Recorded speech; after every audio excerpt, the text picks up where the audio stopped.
今日の朝病気です。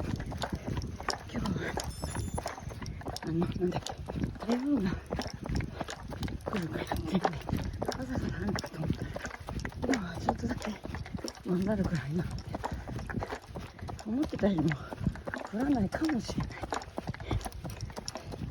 でもとっても走りやすいです。気持ちがいいね。そうですね。